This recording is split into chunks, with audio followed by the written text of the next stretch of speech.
Hi everyone. So now let's put some data from the database onto the front end. So let's first change its color.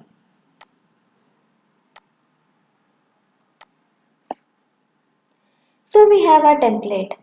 And now this repeating group is not going to repeat itself for two reasons.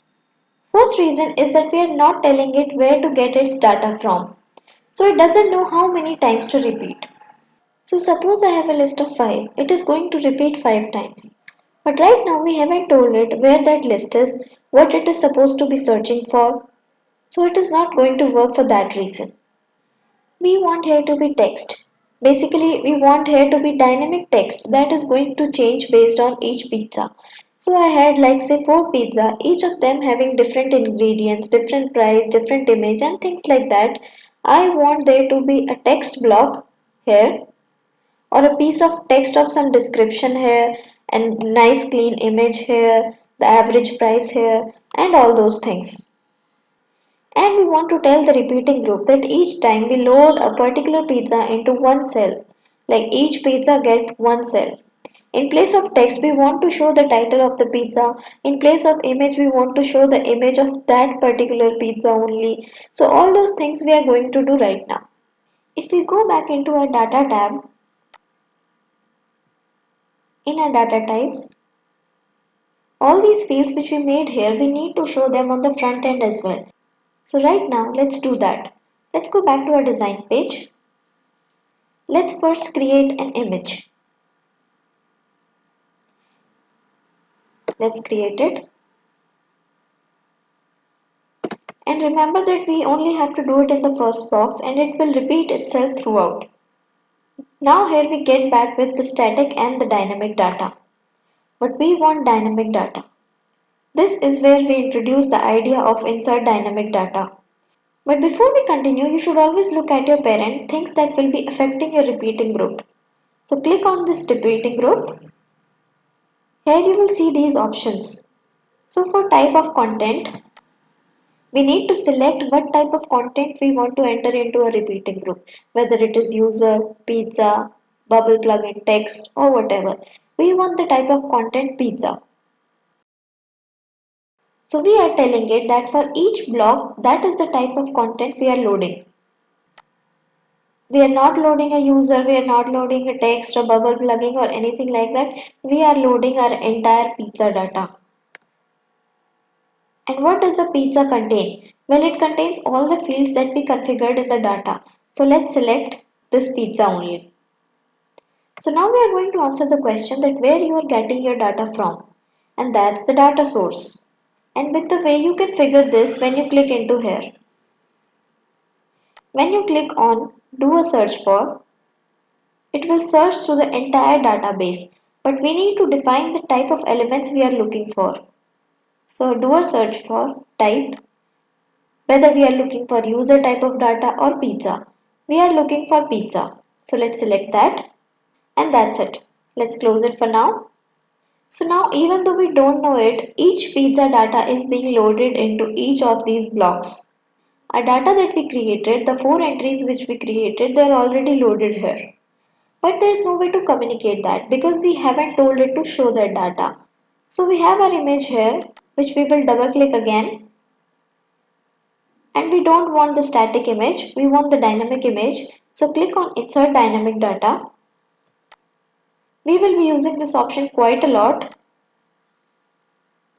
So we are going to tell it whatever pizza data you have loaded into each cell or the current cell, we want that particular pizza. To be specific, we want that pizza's image and that's it. So let's select current cell pizza image. So like this, it will load that particular image here. So this is how you link the current cell result with the piece of data. So now we only have an image. We also want the pizza name to show, which will be a text. So let's just add a piece of text here. Here it is. Now let me just remove style and increase its size because we want our name to be a little bit bold. Now let's insert the dynamic data. Whatever pizza is loaded into this cell, we want the current cell's name. So let's just select current cell pizza's name. So like this, it will load the pizza's title here. Let's just copy paste it.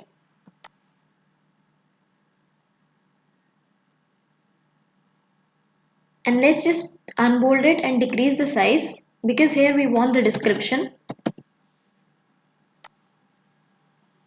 And now as we just want the current cell pizza's description, you can just click here.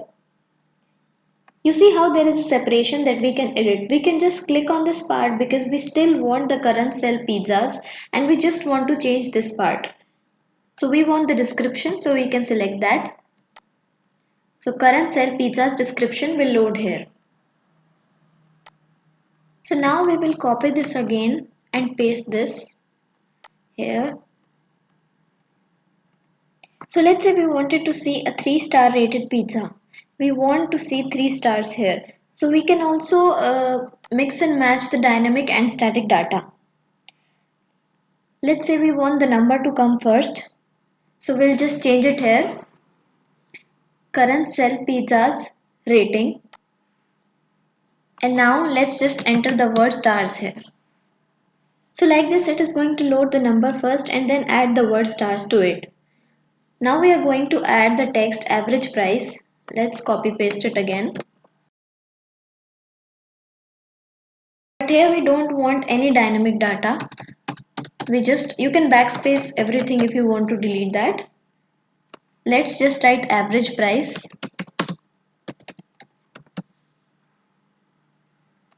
Let's left align it. So here we want to show our average price. Let's copy paste it again.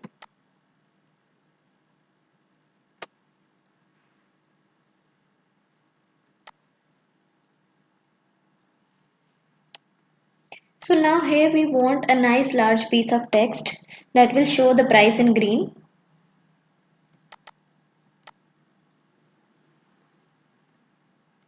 So let's just increase its size.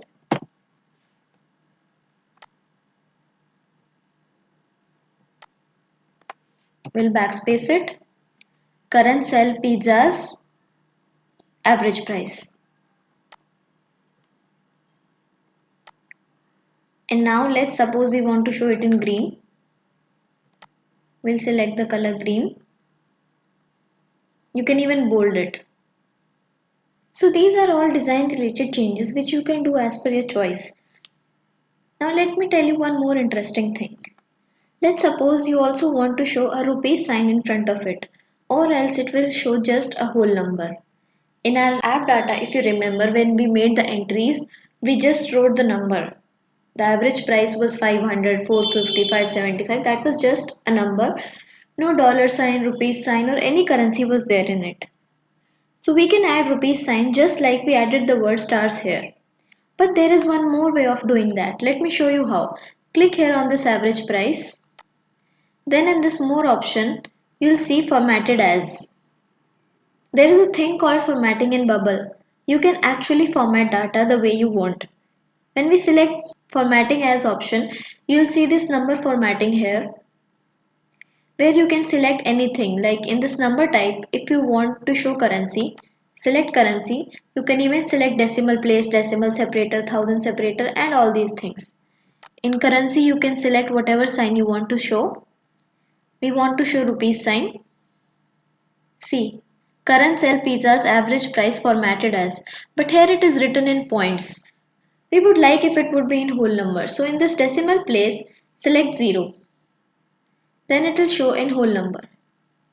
So like this you can format anything whatever you want, and it will also add rupees sign for us automatically. Okay, so now we have linked up each pizza with its information. So when this repeating group does a search for pizza, it's going to load them up here. So let's see if this works or not. Let's preview.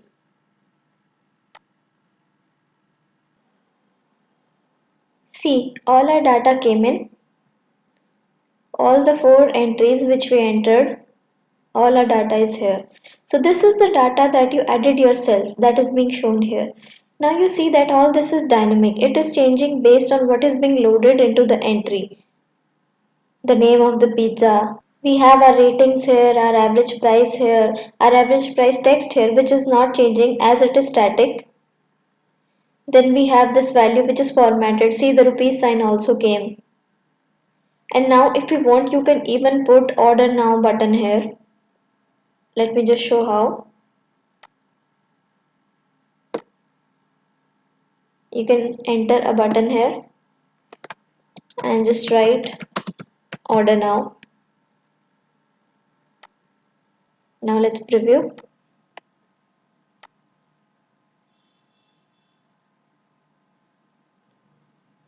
See how nice all our data looks now.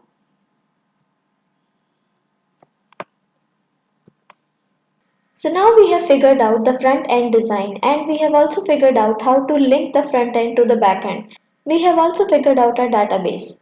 Now we want to add more useful features. Let's suppose we want the user to search for farmhouse. Let's write farmhouse. Then only the farmhouse should show. But here right now all of these are showing. Right now nothing is happening because we haven't told the repeating group to adjust its search based on this input. That is how we add functionality in features, and that is something which we will learn in next lesson. So we have covered how to design for the front end and how to link it to the back end and set up a database. Now let's add more useful features that people care about. So I'll see you guys in the next video.